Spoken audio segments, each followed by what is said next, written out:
امام حسن بصری رحمۃ اللہ علیہ فرماتے ہیں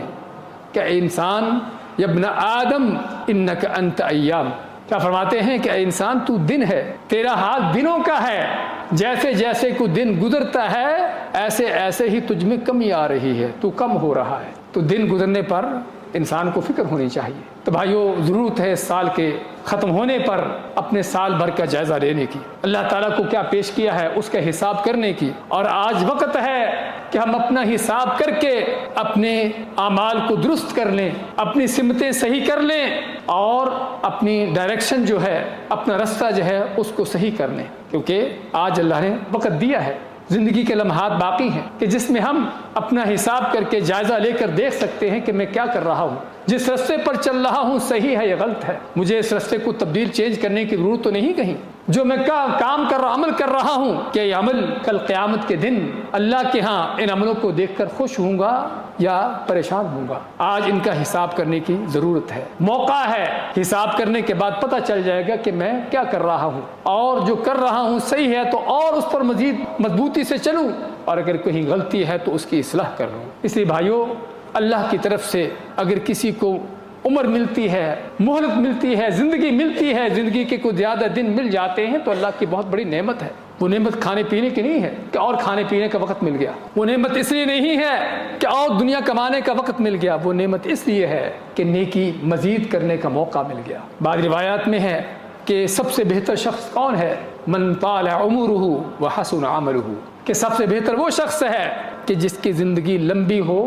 لیکن لمبی زندگی میں کیا کرے؟ نیک عمل کرے۔ تو یہ ہے انسان کے لیے جو اصل کرنے کا کام ہے، یہ ہے جو غنیمت ہے، یہ ہے جس کو ہمیں حاصل کرنے کی کوشش کرنا چاہیے کہ اپنے اعمال کا جائزہ لے کر دیکھیں کہ ہم کیا کر رہے ہیں، اپنا حساب کتاب کر لیں، اس سے پہلے کہ کل اللہ کے سامنے کھڑے ہو کر حساب ہو اور پھر پتہ چلے کہ معاملات کچھ اور ہی نکلے ہیں جو ہم سمجھتے تھے۔ وَبَدَا لَهُم مِّنَ اللَّهِ مَا لَمْ يَكُونُوا يَحْتَسِبُونَ، اللہ فرماتا ہے کہ قیامت کے دن لوگ آئیں گے اور بڑے لوگوں کو بڑی غلط فہمیاں ہوں گی کہ ہم تو بڑے نیک تھے، ہم تو بڑے مسلمان ہیں، جنت تو ہمارے لیے ہے۔ وہاں اللہ کی عدالت میں کھڑا ہو کر پتہ چلے گا کہ کیا کیا ہے،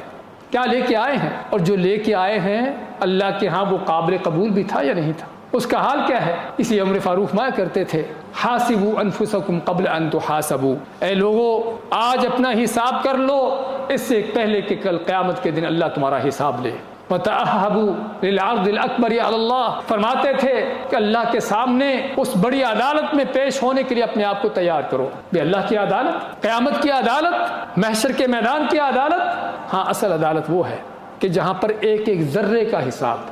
بال برابر چیز کا حساب، اور جہاں پر کوئی اونچ نیچے نہیں، وہاں پر دھاندلیاں نہیں، وہاں پر کوئی وکیل آپ کے نہیں ہوں گے، لائر نہیں ہوں گے آپ کے کیس مقدمے لڑنے والے۔ ہاں یہ وہ عدالت ہے کہ جہاں پر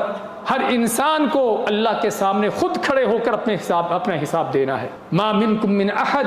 الا سیکلمہ ربہ، نبی کے مصطفیٰ فرماتے ہیں کہ تم میں سے کوئی بھی ایسا نہیں کہ ہر ایک کو اللہ کے سامنے کھڑے ہو کر اللہ تعالیٰ خود اس سے بات چیت کرے گا، خود اس سے حساب لے گا، تم نے کیا کیا ہے، یہ کیا ہے تو کیوں کیا ہے، کیسے کیا ہے۔ تو بھائیو، اس عدالت کی فکر کر لے، اس اللہ کے سامنے کھڑے ہونے کی فکر کر لے۔ وَلِمَنْ خَافَ مَقَامَ رَبِّهِ، سورۃ الرحمن میں ہم پڑھتے ہیں کہ جو اپنے رب کے سامنے کھڑے ہونے سے ڈر گیا، اس کی جس نے فکر کر لی، اس کے لیے کیا ہے؟ اس کے لیے جنتان ہیں، دو جنتیں ہیں جن کا اللہ نے ذکر کیا ہے۔ تو ضرورت ہے بھائیو اپنا حساب کتاب کرنے کی، آنے والے قیامت کے دن کی فکر کرنے کی۔ یہ گزرتا ہوا سال